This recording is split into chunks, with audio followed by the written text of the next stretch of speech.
Hi, this is Gaurav Ishan, and today I am going to discuss about the ICC Cricket World Cup 2019 final, which was held in England. So let's begin. England were crowned world champion despite a tight super over against New Zealand in the nail-biting World Cup 2019 final at Lord's on 14 July.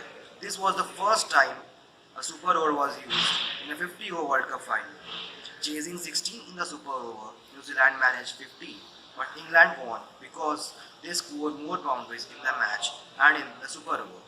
Ben Stokes has starred with an unbeaten 84, but his heroics were not enough as New Zealand held on a thrilling tie.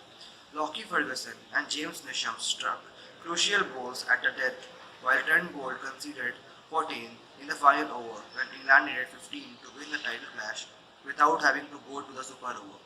In the super over, England sent in Ben Stokes and Josh Buttler to face Trent Boult, and the pair managed 15 runs.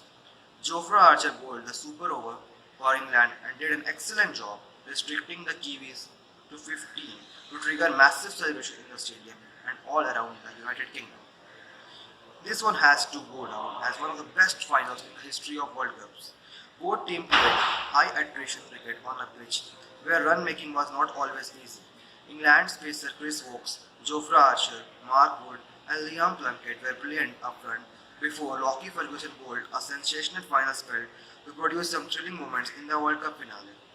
Chasing 242, England opener Jason Roy and Johnny Bairstow got off to a nervous start, but the pair appeared to break the shackless soon enough before Matt Henry removed Roy for 17 in the 16th over. Joy Root was inexplicably slow and the pressure of a run chase in World Cup final got to him. He played a couple of poor shots against Colin de Grandhomme before edging the same bowler to Tam Latham in 17th over. Johnny Bairstow wanted to anger the England waiting, but New Zealand were a cock block when Lockie Ferguson removed Bairstow with a back of London delivery. Ian Morgan smashed the first ball from Jamie Neesham and was spectacularly caused by Ferguson near the point boundary. With the required rate soaring up, England needed a special effort from Ben Stokes and Josh Buttler. Stokes had played a couple of heroic innings, but England had failed to cross the line against Sri Lanka and Australia.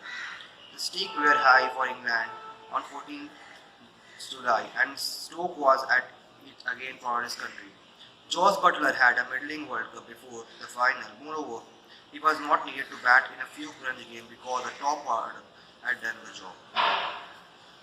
Boult bowled 2 dot balls, but Stokes hit a 6 of the third ball, and England got lucky runs in 10th final over with 2 needed on the last ball. Mark Wood was run when Stokes called for 2. Scores were tied at 241, and this became the first 50 ever World Cup where the champions were needed by a super over. So, my views about this World Cup final is that this was one of the most dramatic cricket World Cup final that anyone had ever witnessed. Dramatic in the sense like poor umpiring and the rules that were made to decide the winner of the World Cup final. Talking about umpiring decisions, the 6 runs that were given to Ben Stokes was a wrong decision. According to ICC rules, it should be given 5 only. You cannot expect such a huge mistake from umpiring side in this huge game. Not only in World Cup final, this type of umpiring decision or wrong umpiring decisions was also seen in cricket tournaments like IPL. Even ICC doesn't take any steps to encounter these types of problems. Next, talking about boundary rule, it is one of the most filthiest rules. New Zealand also played a very good cricket in 102 overs. Deciding a winner just by how many boundaries they scored in both innings is not the right way to judge a World Cup winner. ICC should look after this absurd rules and they should make new rules so that Cricket World Cup would be more better.